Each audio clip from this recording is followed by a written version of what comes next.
Subcommittee on Africa, Global Health, and Global Human Rights will come to order. Without objection, the chair is authorized to declare a recess of the subcommittee at any point, and all members will have 5 days to submit statements, extraneous material, and questions for the record, subject to the length limitation in the rules. To insert something into the record, please have your staff email the previously mentioned address or contact full committee staff. As a reminder to members, please keep your video function on at all times, even when you are not recognized by the chair. Members are responsible for muting and unmuting themselves, and please remember to mute yourself after you finish speaking. Consistent with HRES 965 and the accompanying regulations, staff will only mute members and witnesses as appropriate when they are not under recognition to eliminate background noise. I see that we have a quorum, and I'll now recognize myself for opening remarks. Pursuant to notice, we are holding a hearing on the effects of climate change in Africa. For years, scientists shared early warnings about the growing threat that could lead to devastating climate change-related disasters, and yet many of the world's population have ignored the signs. To be clear, climate change is a national security concern, and some of the effects resulting from it are no longer preventable. The wide range of climate impacts are being felt around the world, and they are manifesting faster than our efforts to mitigate them. It is reported that the African continent will be hardest hit by climate change because hundreds of millions of people depend on rainfall to grow their food. The climate system in Africa is controlled by a complex mix of large-scale weather systems that are vastly understudied. The two most extensive land-based end-of-century projected decreases in rainfall anywhere on the planet occur in both the North and Southern Africa. And the capacity for adaptation to climate change is low due to circumstances such as extreme poverty affecting individual choices and government failing to prioritize climate change. For example, severe weather events from devastating cyclones and floods in Mozambique, Malawi, and Zimbabwe to the invasion of desert locusts in the Horn and Sahel regions of Africa to longer drought periods continue to test institutions, individual livelihoods, and local economies. Just last year, the World Meteorological Organization noted that Africa has been warming progressively since the start of the last century. And in the last 5 years, Northern and Southern Africa are set to get drier and hotter, while the Sahel region of Western Africa will get wetter. Climate change impacts everyone everywhere, but it is rarely mentioned on a global scale in Africa. That's why my colleagues and I want to highlight this topic specifically in Africa, and then hear from experts on how to mitigate and partner with African nations to address climate change. Our subcommittee also has jurisdiction over global human rights, and under this capacity, I'm personally interested in exploring how climate change is destabilizing many governments and is threatening the human rights of citizens on the continent, including health, food, housing, and the adequate standard of living. I believe a better appreciation for these impacts will allow us to prioritize responses given the competing priorities on the continent. The COVID-19 pandemic brought radical change to the world, and we should seize this opportunity to integrate climate change resilient actions into our recovery plans and foreign assistance. Internal conflict among citizens and against governments can be further fueled by limited resources and unmet needs following drought periods and food and water scarcity. These inequities among groups can be exacerbated by the effects of droughts, floods, and intense storms that ravage farms and livestock production and are increasingly contributing to conflict and migration. Lastly, I want this hearing to provide insights into how climate change can act as a conflict and migration driver. A better understanding of the multifaceted ways of how the climate influences drivers of conflict and migration will help us here in Congress formulate a direct and comprehensive policy to work alongside our African counterparts to mitigate future risks. I'd like to thank our witnesses for participating in this important hearing, and the committee is looking forward to hearing your recommendations on how to partner with countries in Africa to address adaptation and mitigation of climate change.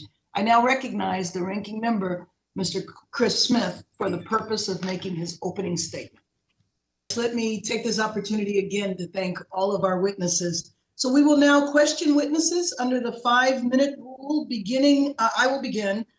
followed by the ranking member, and then we will alternate Dems and Republicans.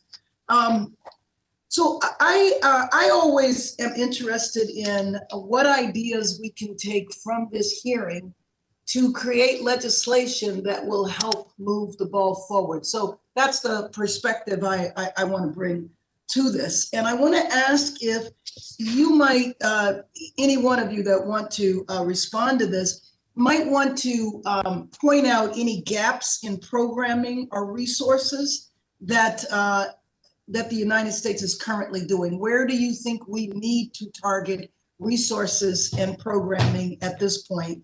I'm also going to ask about migration from the EU, and I would want you to respond to that. So could I ask, let me start with Dr. Ngumbe, if you want to respond to that. Where do you see the gaps in US programming and resources? Thank you so much, Chairwoman Bass.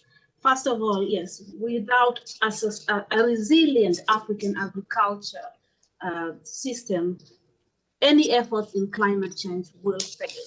So that must be a priority for the United States. And one of the most important way is through the US aid Feed the Future initiatives. These are partnerships that collaborate, African universities collaborate with US. There must be funding that is going to fund research, because science must lead the way. From invasive pests, from plant diseases, we must collaboratively work together to address this emerging and that will continue, issues that will continue to grow.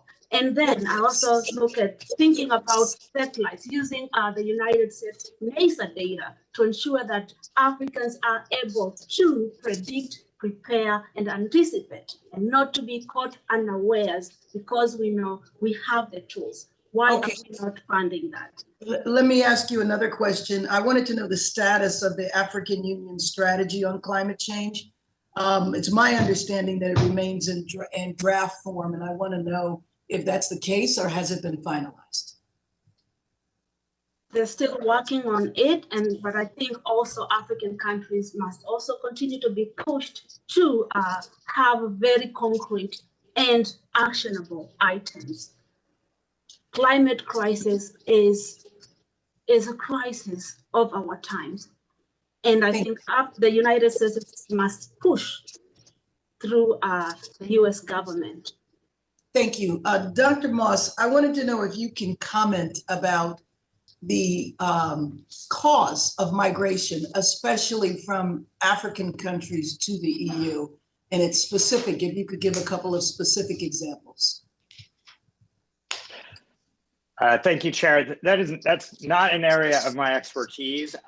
So I would prefer, maybe I could comment on your question about what Congress could do to support resource allocation. That's fine. I think if that's okay with permission, I think it's very important that the Power Africa initiative, which was launched by President Obama and with very broad bipartisan support, that congressional support for that initiative stays. That has been a hugely successful initiative in doing two things: in catalyzing private capital into the African power sector. They've shown that that will work, and that the US government can do that successfully. It's also shown that a coordinator can actually make the interagency work together.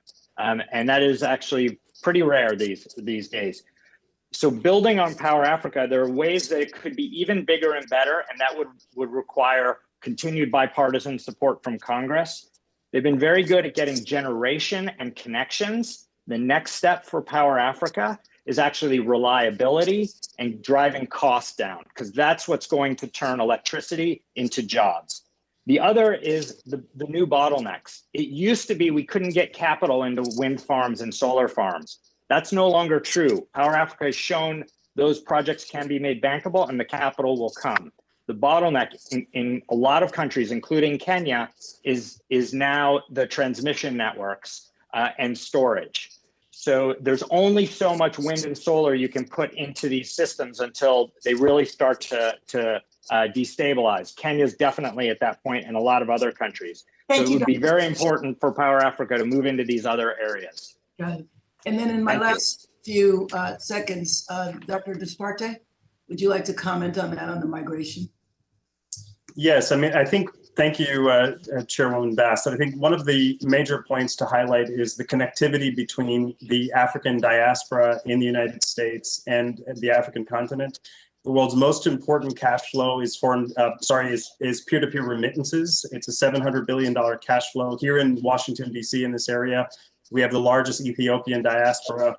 And yet when we think about the cost, the time, and particularly in the context of a pandemic, the difficulty of picking up remittance transfers at physical locations, I think there are really tremendous opportunities for the United States to revisit how to lower these costs and how not to penalize an entire continent for fear of one person making an errant transaction. So some upgrades to a lot of the global financial crimes compliance rules can start to de-risk these cash flows. And I think some of the points that Dr. Todd raised about de-risking investment flows into specific energy sectors and other sectors can also leverage a lot more of the private insurance markets, but also a lot of the instruments we have through multilaterals and through our development finance institutions. Thank you. Out of time, let me turn to my ranking member, Mr. Smith. Thank you very much, Madam Chair.